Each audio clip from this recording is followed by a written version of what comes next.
caro congressista, seja bem-vindo a mais uma edição do Congresso Brasileiro de Ginecologia e Obstetrícia.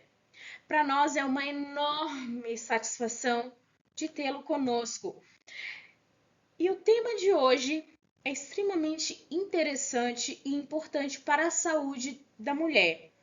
O tema será sobre a sexualidade, a mulher puerperal com histórico de trauma obstétrico, as abordagens terapêuticas sensíveis. Eu me chamo Gabriele Rosa, eu sou autista, atualmente eu trabalho como sexóloga e terapeuta integrativa. Por ser autista com diagnóstico tardio, a minha carreira acadêmica e profissional ela é voltada principalmente para uma das metas fundamentais, que era alcançar o curso de medicina. Então, eu comecei cursando matemática, que era uma das disciplinas que eu tinha mais dificuldade devido aos transtornos. Claro que o curso e a graduação, elas foram antes do diagnóstico.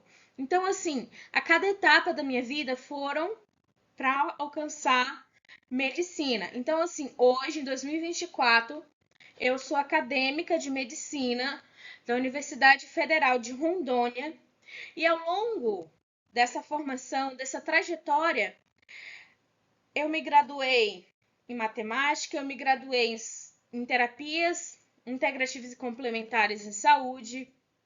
E assim, enquanto autista, eu tenho uma perspectiva única, certo? Então, assim, eu procuro trazer uma abordagem inovadora, uma abordagem sistêmica e principalmente a minha experiência pessoal, porque nós só podemos falar com autoridade daquilo que nós vivenciamos, certo? Não tem sentido nós tentarmos dialogarmos, ensinarmos aquilo que nós não passamos, nós não aprendemos. Até que você pode sim se especializar, ter uma fundamentação teórica, uma fundamentação acadêmica, só que nada melhor do que a prática, a experiência vivida. Então, assim, dentro da minha formação, eu realizei o curso técnico em enfermagem, tenho especializações em áreas como saúde mental, sexologia humana, terapia sistêmica, psicanálise. Dentro as capacitações, eu tenho especialização em marketing digital, formação em terapias manuais, incluindo várias técnicas de massagem, também terapia tântrica. Eu sempre tenho a prioridade pelo primeiro socorro. Por quê? Quando nós falamos em atendimento humano, seja na área da educação básica, seja na área da saúde, seja na área da saúde e bem-estar, nós temos que estar preparado para fazer um atendimento inicial. Porque as chances de vida de uma pessoa dependem desse atendimento inicial. Então, assim, eu tenho habilidade em adquirir conhecimento e repassar. Eu tenho a arte de ensinar. Então, assim, nós iniciamos esse congresso com a definição do que seria puerpério, certo? Então, assim, sabemos que é uma fase que tem o começo logo após o nascimento da criança, quando a placenta ela é retirada do útero e dura aí cerca de 6 semanas, em torno de 45 dias, certo? Só que ela pode se estender por até 1 ano após o parto. Então, assim, mais subsequente nós vamos ver que existem 3 fases de puérpero, certo? Então, assim, durante esse tempo, a mulher ela passa por muitas mudanças no corpo, nas emoções e até nas suas relações sociais e familiares. Essas mudanças, elas são importantes e podem afetar como essa mulher vivencia sua sexualidade. Então, assim, e como ela lida com essas mudanças pode influenciar na forma como ela se expressa sexualmente depois de ter um bebê. Então, assim, dentre as fases, nós temos o puérpero imediato, que começa logo após o primeiro dia pós-parto e vai seguir ao 10º dia. No 11º dia, nós começamos o puérpero tardio, que segue até o 42º dia. Já o puérpero remoto, ele vai começar a partir do 43º dia. E assim, é muito importante e muito comum que a mulher ela tenha dúvidas depois que a mulher, certo? Depois que ela tem o bebê. E assim, ela pode ficar insegura, pode não ter certeza se ela vai ser uma boa mãe ou não saber se ela vai ou como cuidar do bebê. Então, assim, ela vai experimentar oscilações de humor, ter períodos de alegria, tristeza, euforia, raiva, vontade de matar o parceiro, porque não ajuda. Então, assim, são uma série de fatores que influencia esse período. E assim, é uma fase de adaptação para essa nova mãe. E assim, é claro que o emocional dela vai ficar abalado. Então, assim, a busca por informações e não somente a busca, porque a equipe multiprofissional que atendeu essa mãe durante a gestação, ela precisa informar, certo?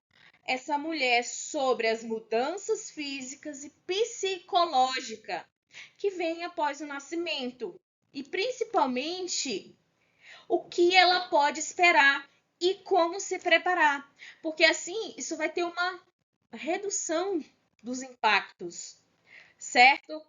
E assim, quando nós falamos em impactos e principalmente impactos do trauma obstétrico, nós temos uma série de experiências negativas que surgem de partos traumáticos, partos emergenciais e que vão afetar diretamente as condições da saúde sexual pós-parto.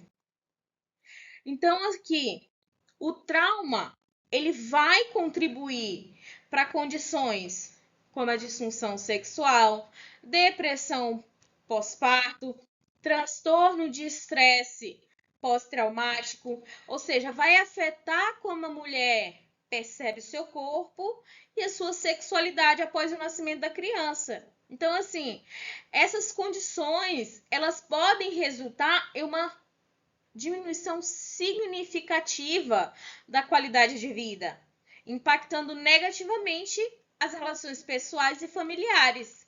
E assim, a disfunção sexual, ela pode se manifestar como dor durante as relações, falta de desejo ou dificuldade em alcançar o orgasmo, o que pode gerar sentimentos de vergonha e frustração.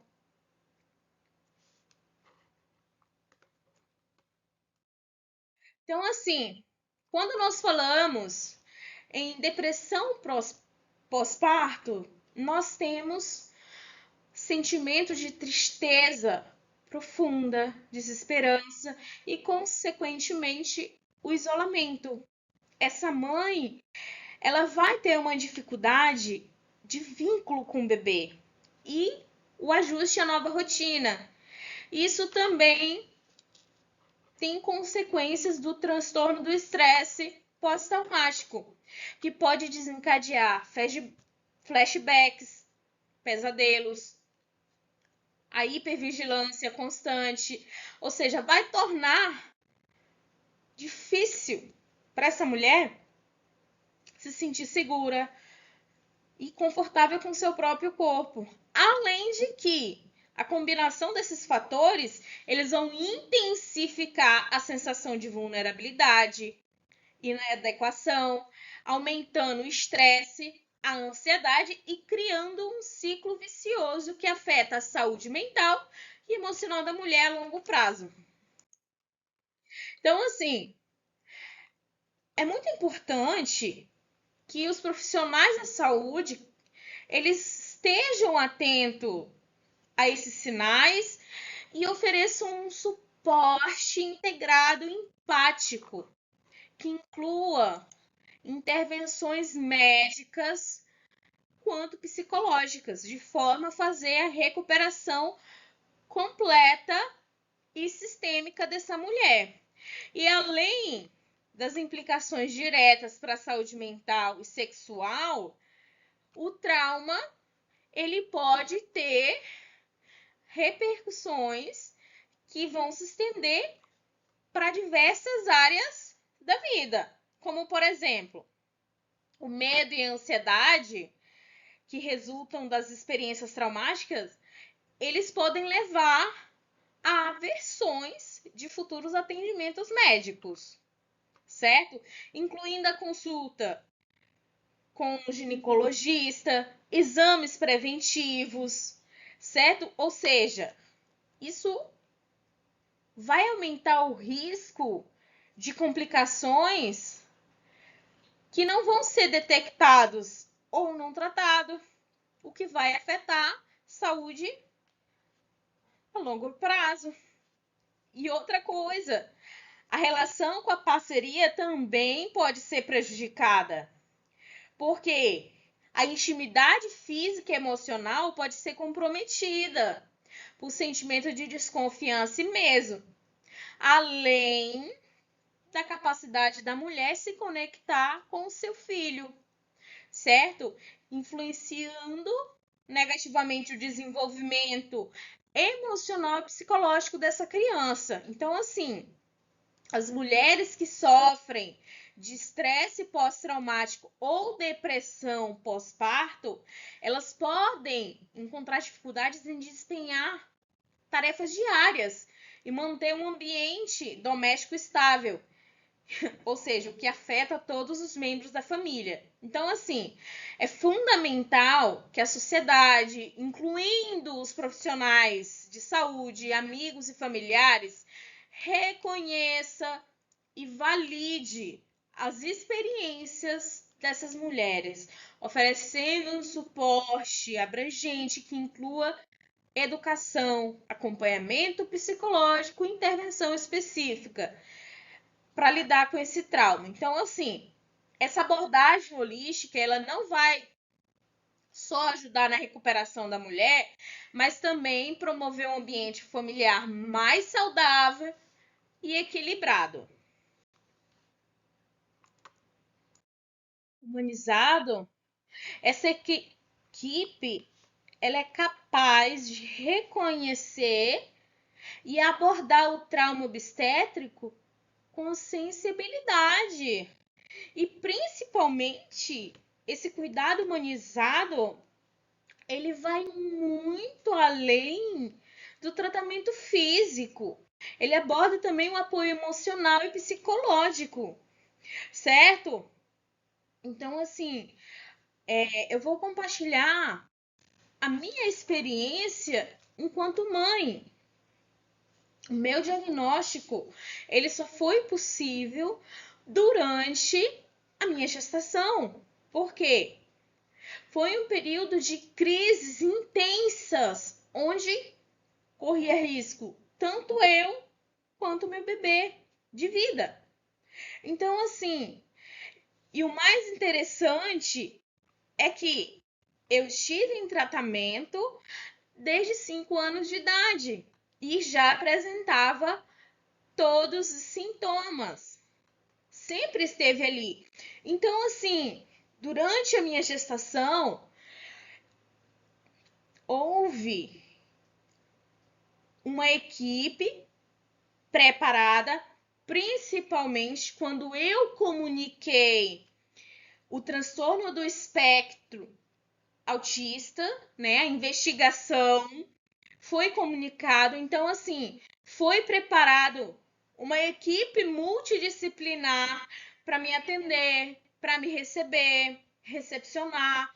E assim, apesar da minha gestação ocorrer como muitas outras, que é a ausência da paternidade, certo?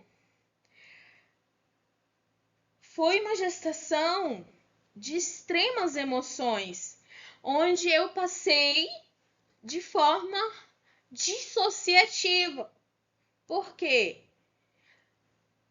Como eu nunca havia sido mãe, e assim, eu costumo dizer que eu não queria ser mãe, mas eu tive que aprender a ser. E é a melhor coisa da minha vida.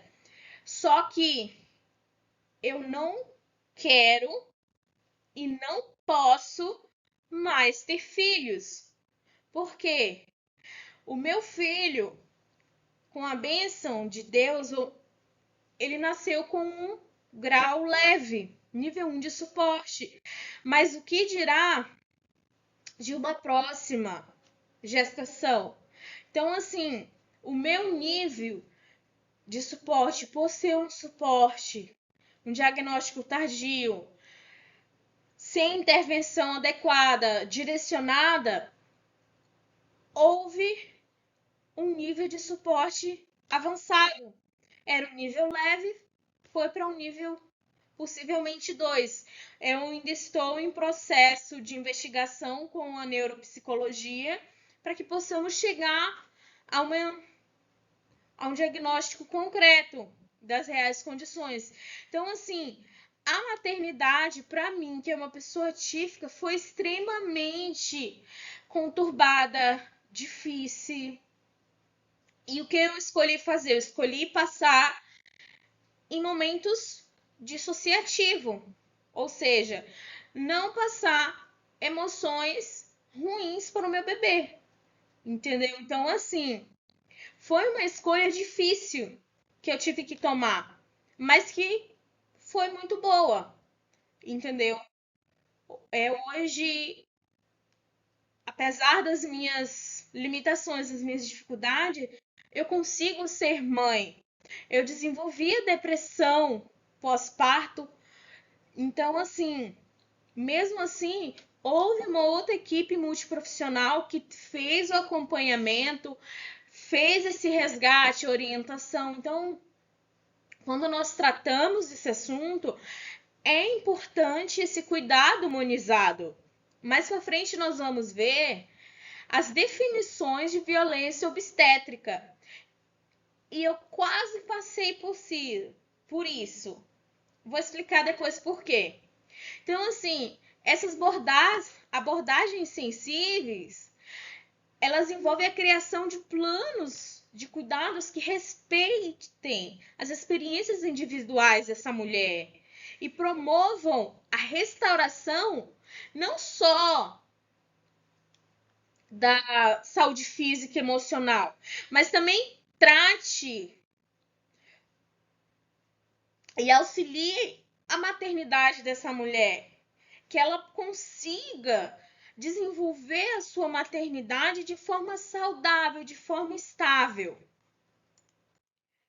Então, quando nós falamos em trauma obstétrico, a Organização Mundial da Saúde, ela define como violência obstétrica a apropriação do corpo da mulher e dos processos reprodutivos por profissionais de saúde na forma de um tratamento desumanizado, medicação abusiva dos processos naturais que reduzem a autonomia da paciente e a capacidade de tomar suas próprias decisões livremente sobre seu corpo e de sua própria sexualidade, o que vai ter consequências negativas em sua qualidade de vida. Então, assim, o trauma, ele pode ser físico, que vão incluir lacerações perineais, ruptura durante o parto e complicações resultantes de intervenções, como episiotomias ou cesáreas. Nós temos o trauma psicológico, que abrange a experiência emocional negativa associada ao parto, que vai incluir sentimentos de impotência, medo extremo ou tratamento despersonalizado. Então, resulta em condições como depressão pós-parto, ansiedade, transtorno do estresse pós-traumático, que vai afetar a qualidade de vida e a saúde dessa mulher, mental e física, após o parto. Então, assim, nós temos como trauma físico a violência física, que a OMS ela define como ações que vão impedir a igualdade de gênero e afetam gravemente a integridade física e a saúde mental das vítimas, especialmente mulheres vítimas de violência doméstica. Na obstetrícia, isso vai ocorrer através da manipulação e exposição desnecessária do corpo da mulher, dificultando e tornando o processo uma experiência desagradável de forma exagerada e sem necessidade. O exame de toques excessivo, a ruptura artificial da bolsa, a raspagem do pelo pubiano sem autorização da mãe, a imposição de um parto não escolhida pela mulher. Aqui, gente, salvo quando a mulher não estiver em condição. E outra, a mulher, se ela estiver acompanhada, quem decide é o acompanhante, ou seja, tudo deve ser comunicado, tudo deve ser esclarecido, porque a ausência de informação se caracteriza como violência obstétrica, certo? E outra coisa, a ausência de alívio para a dor, seja natural ou analgésico. A episiotomia, sem necessidade médica, o famoso ponto do marido, o uso de fórceps sem indicação clínica e a imobilização dos braços e perna, além da famosa manobra de Clísteres. Então, assim, quando falamos de episiotomia, nós estamos falando de um dos procedimentos mais realizados no mundo e que possui vantagens e desvantagens. De forma geral, é algo que deve ser utilizado em casos extremamente necessários e com a sua autorização da paciente, tá? Então, assim, esse procedimento, ele se trata de um corte que é feito bem pequeno no períneo, na área entre o ânus ou a vagina. Ele pode ser um corte reto ou um corte lateral esquerdo ou direito, certo? Com o propósito de aumentar o canal do parto. Então, assim, o procedimento cirúrgico ele é realizado no final da parte do segundo estágio do trabalho de parto, para que a passagem do bebê seja bem mais fácil. Então, assim, em outras palavras, é o corte que auxilia a passagem da cabeça do bebê. Então, assim, é uma forma de evitar prejuízos graves ao peri. Então, assim,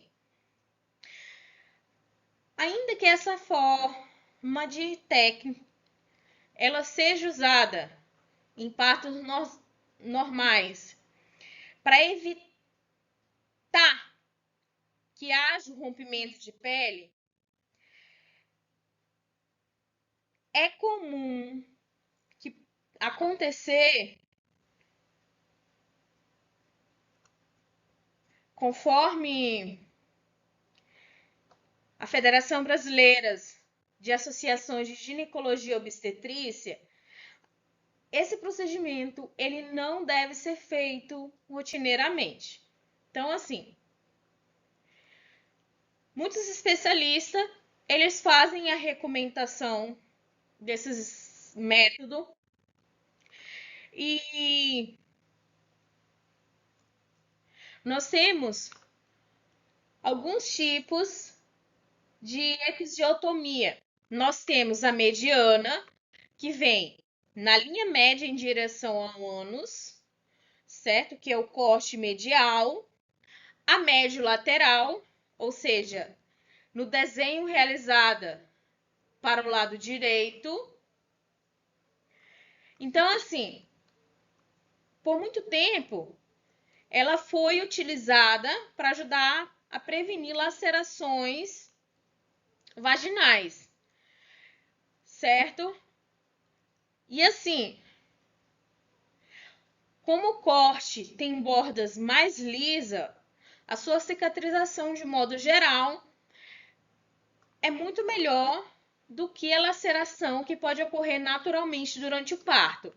Então, o procedimento ele foi pensado para ajudar a preservar o suporte de tecido muscular e conjuntivo do assoalho pélvico. No entanto, hoje as pesquisas elas vão sugerir que esses procedimentos de rotina não previnem esses problemas. Então, atualmente a Organização Mundial da Saúde ela recomenda que durante o parto a prática de episiotomia não seja realizada de maneira rotineira. Então, assim, na maioria das vezes em que a episiotomia não é feita, não vai ocorrer. No entanto, apesar do parto ser um processo fisiológico, ele também tem alguns riscos, como em qualquer outro aspecto da nossa vida. Então, assim, eventualmente pode ocorrer um pequeno rasgo. Então, assim,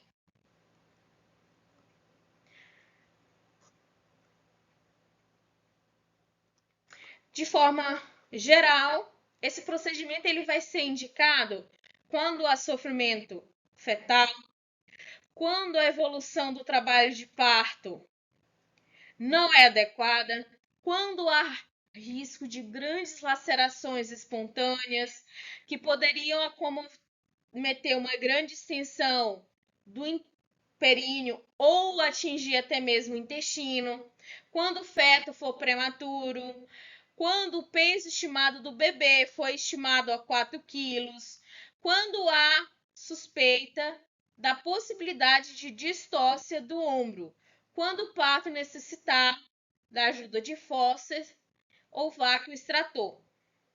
Então, assim, agora, as contraindicações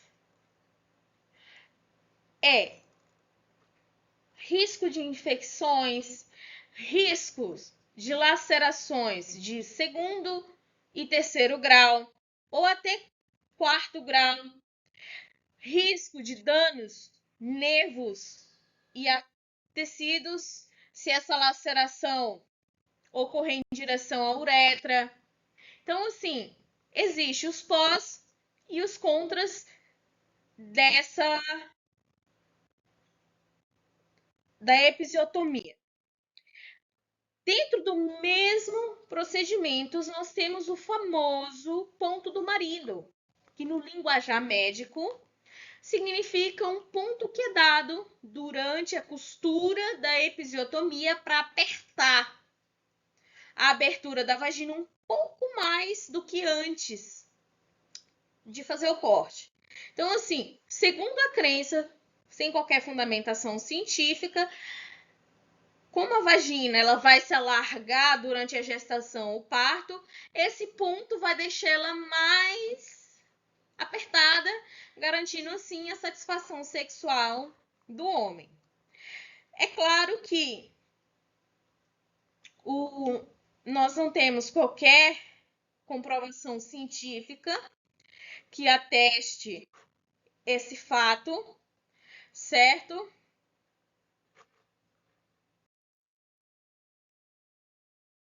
Então, nós vamos falar da questão da violência, o uso do fórceps sem indicação clínica. O fórceps, como vocês podem ver, é um instrumento cirúrgico que vai fazer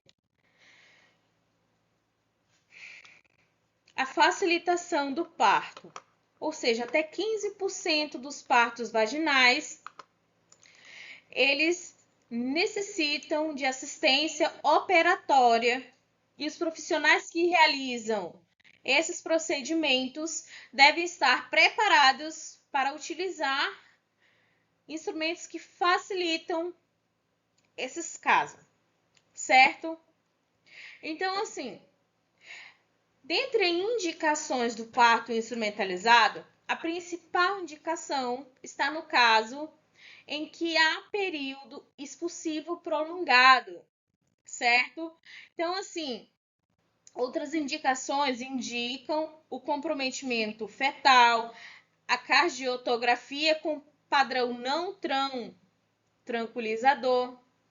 Então, assim, o parto instrumental ele deve ser feito idealmente sobre a anestesia regional, mas se não possível, pode ser realizado bloqueio do pudendo associado à anestesia perineal local.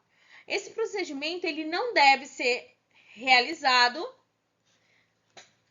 quando há distúrbio ósseos ou hemorrágicos fetais, apresentando variedade de posições desconhecidas ou apresentação anômala. Então, assim, nós temos o trauma psicológico, que caracteriza a violência psicológica, que inclui qualquer ação verbal ou comportamental que faça a mulher se sentir inferior, vulnerável, abandonada, amedrontada, emocionalmente instável e insegura. Então, para a psicologia, a violência contra a mulher, independentemente do tipo, afeta a saúde física, mas suas consequências vão muito além dos danos imediatos. O trauma reflete gravemente na sua saúde mental, especialmente durante o parto e pós-parto, tá? Então, momentos psicológicos e turbulentos tornam vulneráveis a mãe e o bebê. E muitas violências psicológicas são associadas a violências verbais. Agora nós vamos voltar àquele relato que eu ia fazer com referência a uma experiência pessoal vivenciada durante o parto. Já ouviu aquelas piadinhas que muitos profissionais fazem durante o parto? Eu não listei alguma dessas perguntas que podem e são feitas. Você realmente queria esse bebê? Por que você não cuidou melhor? Será que é uma boa mãe? Por que vai demorar tanto para dar luz? Na hora de fazer foi rápida. Você não deveria estar aguentando melhor a dor? Por que não se preparou melhor para o parto? Você vai conseguir amamentar? Por que está nervosa? Não é para tanto. Você tem certeza de que vai conseguir cuidar desse bebê? E outra piada que foi feita comigo é: se entrou, vai sair.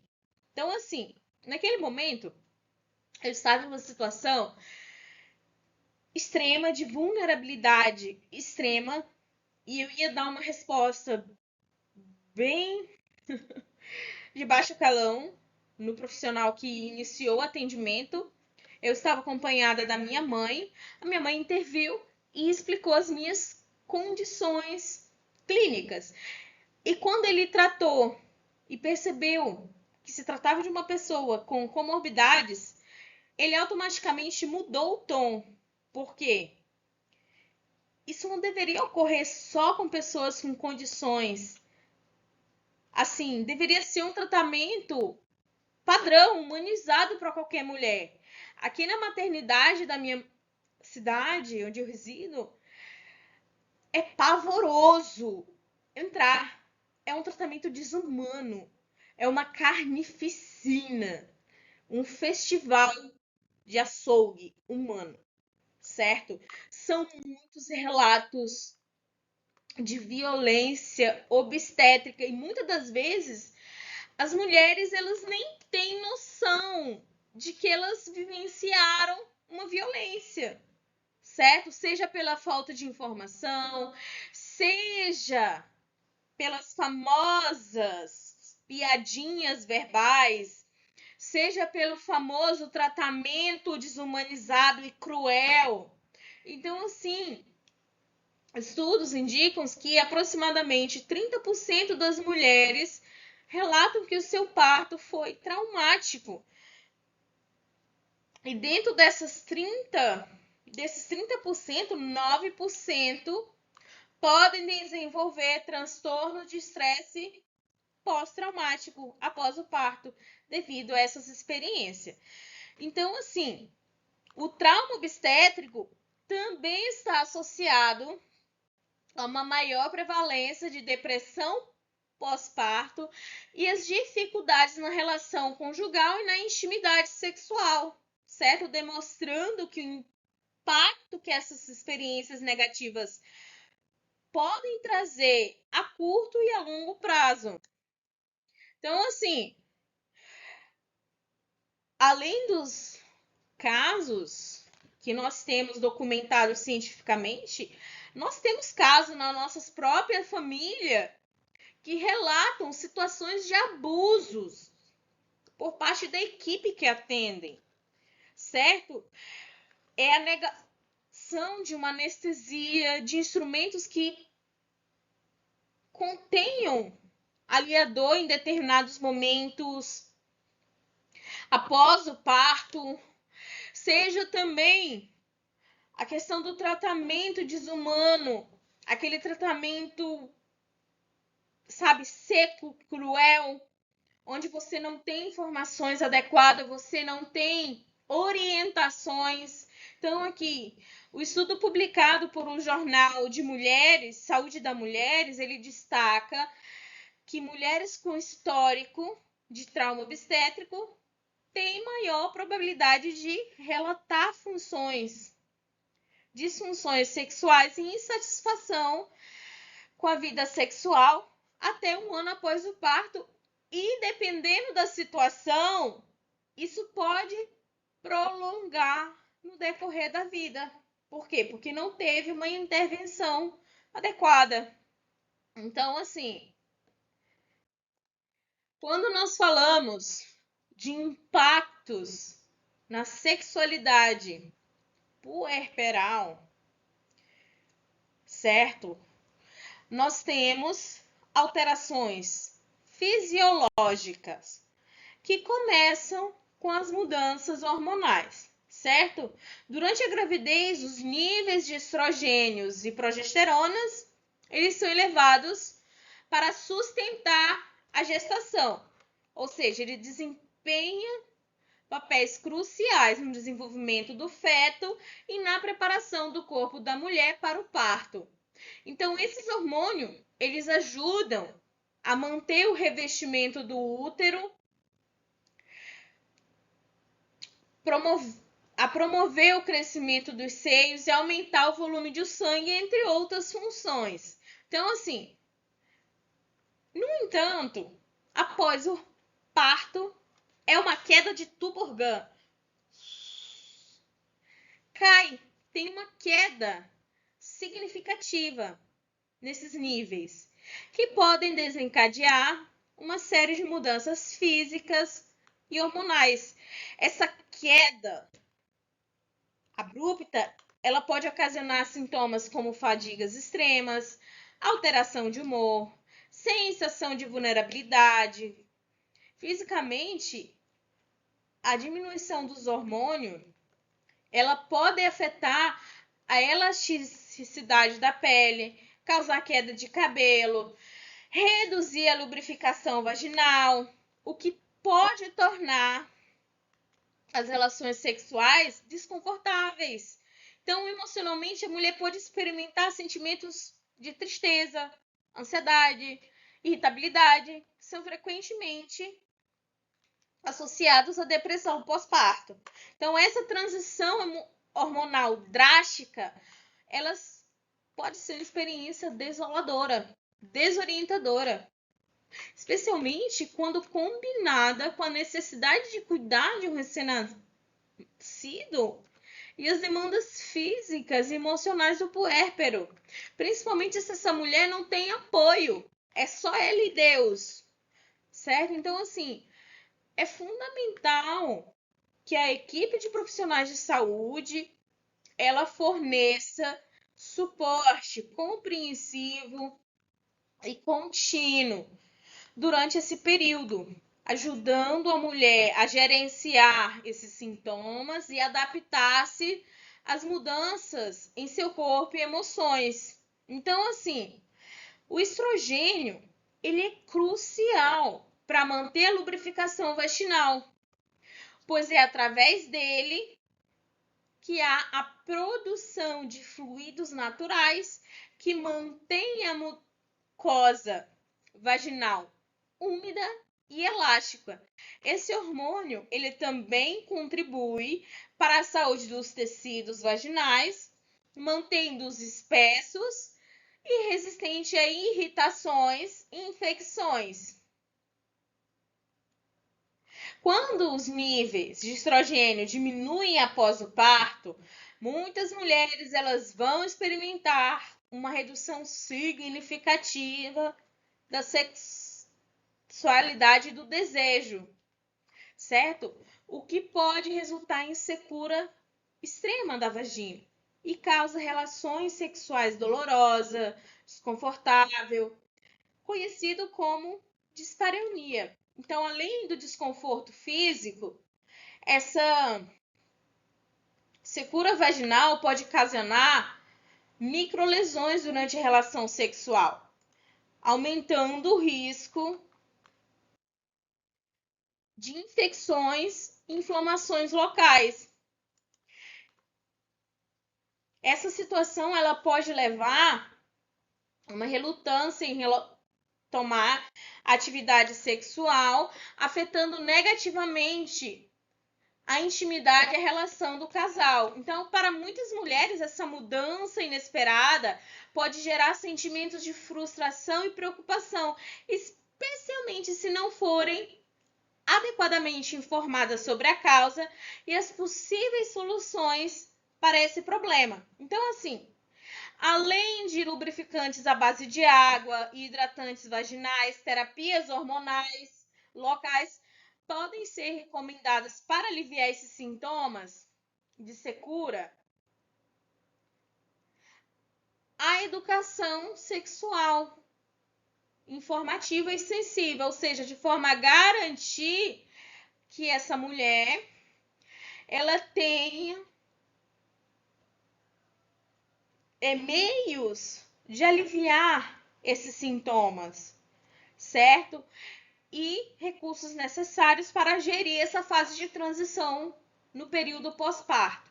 Então, assim, a redução dos níveis de estrogênio e progesterona podem diminuir também o desejo sexual. Então, assim, nós sabemos que esses hormônios, eles são importantes para a manutenção do interesse sexual e a excitação. Ou seja, a sua queda após o parto pode levar a uma queda acentuada na libido. Ou seja, você coloca o teu espírito de Jezabel nas grades. Ela fica presa atrás das grades. E esse declínio, ele é acompanhado pela fadiga intensa, que é muito comum nos primeiros meses após o nascimento do bebê. Ou seja, quando a mãe está se ajustando às demandas de cuidados constantes. E mais uma coisa, quando ela passa por privação de sono e constante cansaço físico decorrentes de noites mal dormidas e da necessidade de atender às demandas do recém-nascido, meu filho, isso suga a energia. A Jezabel, ela fica derrotada, prostrada atrás da cela dela. Não tem varinha mágica que consiga devolver a energia dessa mãe. E é algo assim que é cruel, sabe? E até eu, pelo menos, fico emotiva quando eu falo, quando eu trago esse assunto, porque eu passei por isso. Nós mulheres, ao longo de nossa vida, nós somos impostas vários tipos de situações difíceis e temos que achar soluções para elas. E muitas das vezes não temos orientações adequadas, certo? É literalmente na raça. Então, assim,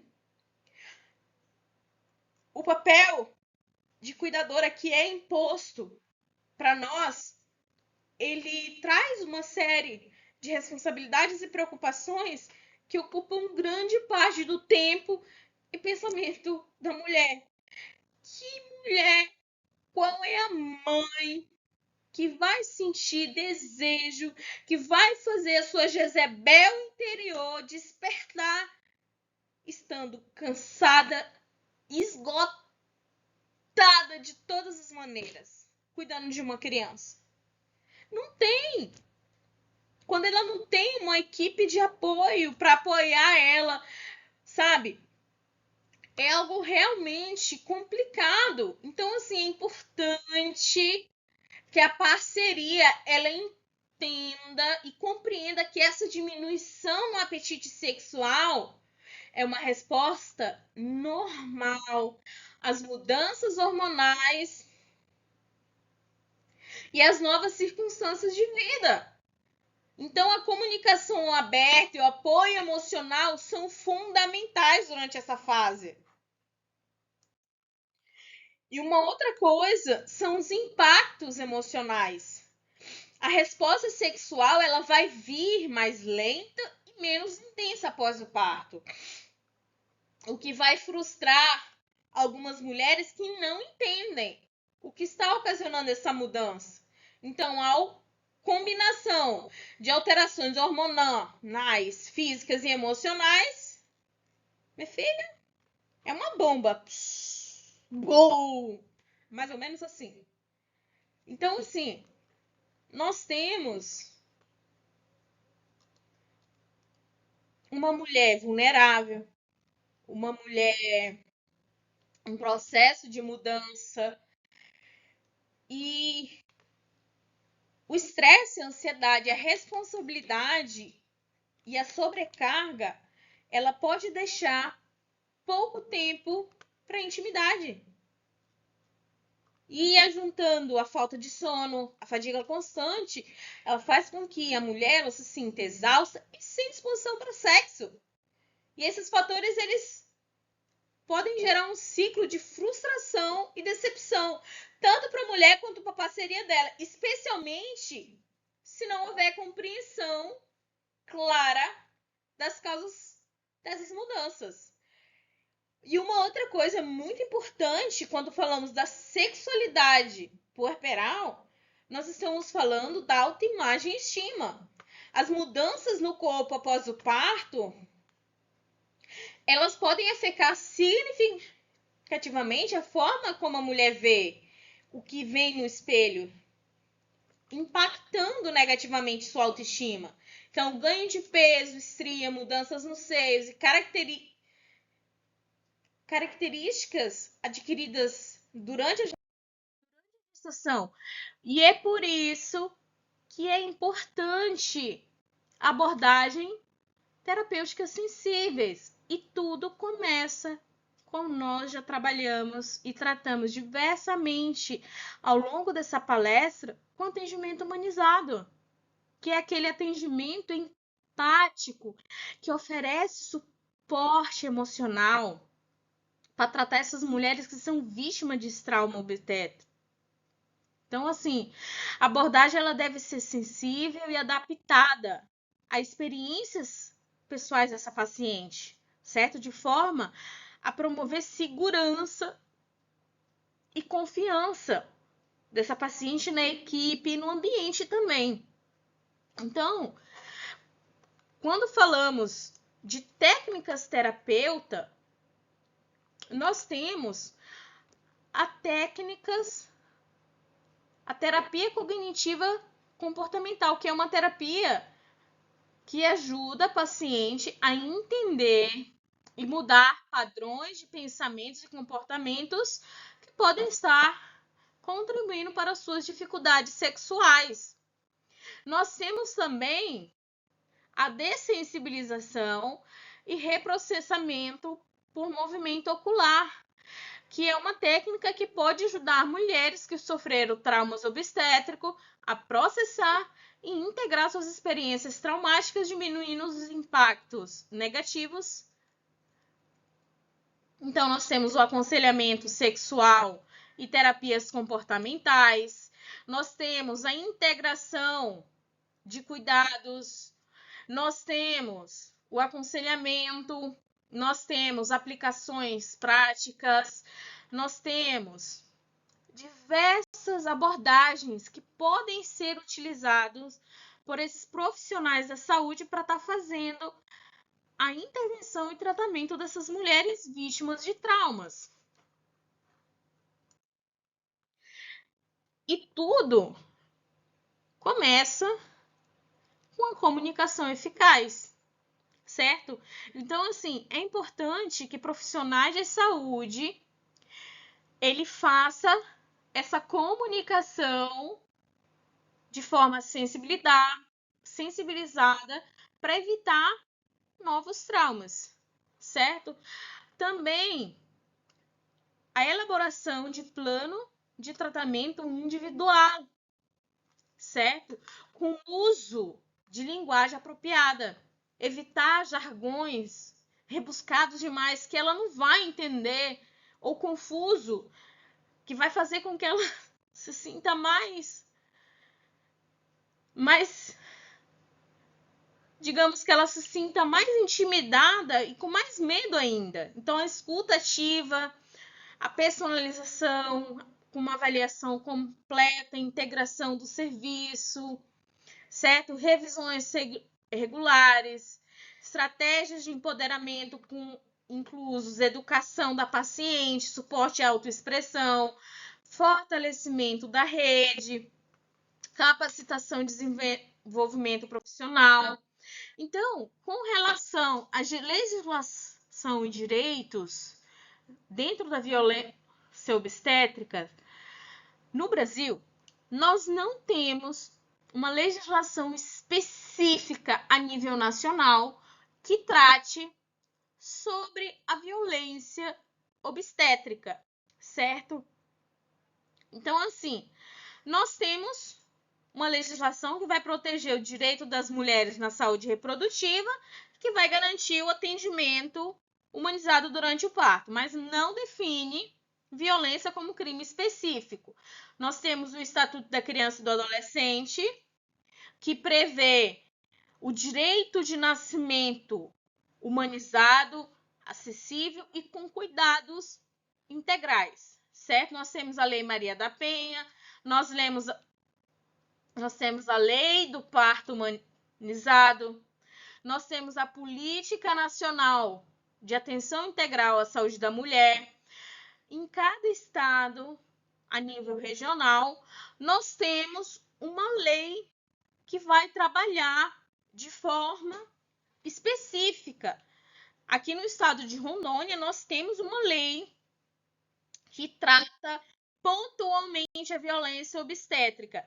Ela não apenas define, como aborda em 24 parágrafos todos os tipos de violências obstétricas. Então, assim, dentro desse tema, nós temos vários recursos e apoios disponíveis para a parturiense e para a mulher puérpera. Nós temos o programa Mães do Brasil, que tem como objetivo promover a articulação, a consolidação e o fortalecimento das políticas de proteção e assistência integral à gestante e à maternidade. Nós temos um grupo muito interessante, que é pelo Instagram, que é o Viva Maternidade _equipe, que é focado em promover práticas de parto humanizado e apoio ao pós-parto. No website, nós temos alguns recursos oferecidos pelo próprio MDS, que é o Ministério da Saúde e Desenvolvimento. Nós temos alguns programas de reabilitação oferecidos pelos centros de referência da mulher, que toda cidade possui. Se não possui, tem dentro da UBS, que é a Unidade Básica de Saúde. Então, assim, as diretrizes para o acesso ao tratamento consiste na identificação dos sintomas, certo? Ou seja, você vai identificar os sintomas, você vai fazer uma consulta inicial. A partir dessa consulta, inicia o tratamento multidisciplinar, certo? Com acompanhamento contínuo e meios e formas de estar promovendo o empoderamento da paciente. Então, assim, ao longo desse congresso, nós tivemos acesso a várias definições e a vários termos importantes com referência à violência obstétrica, ao que é a mulher puérpere, certo? E principalmente quais são as abordagens terapêuticas que nós podemos estar fornecendo para de forma que recupere e principalmente previne essas violências. Então, assim, a sexualidade puerperal, ela é um momento crucial na vida da mulher, porque ela é profundamente afetada por experiências vividas durante o parto. Então, nós vimos que os estudos, eles mostram que muitas mulheres, elas relatam problema de saúde sexual após o parto, que vão incluir a dor na relação, ansiedade, depressão. Então, é importante o tratamento sensível dessas questões, não apenas como uma necessidade médica, mas como princípio de ética. Então, assim, é importante abordagens terapêuticas sensíveis e humanizadas que resultem em uma melhor qualidade de vida e maior satisfação com a vida sexual e a própria sexualidade. Então, assim, eu deixo aqui para vocês, caro congressista, a seguinte chamada. Quando formos tratar dessa população específica, procuramos especializações em terapias sensíveis ao trauma, educação continuada e principalmente promoção de práticas inovadoras e humanizadas, tá? No tratamento de mulheres puerperais. E eu gostaria de deixar o meu sincero agradecimento à equipe de eventos que promoveu um congresso tão importante com uma temática tão imprescindível, tá? E assim, aos organizadores, eu deixo o meu agradecimento pela oportunidade de participar e contribuir com esse conhecimento. E você, caro congressista, fique ligado que tem mais. Grande abraço e até a próxima!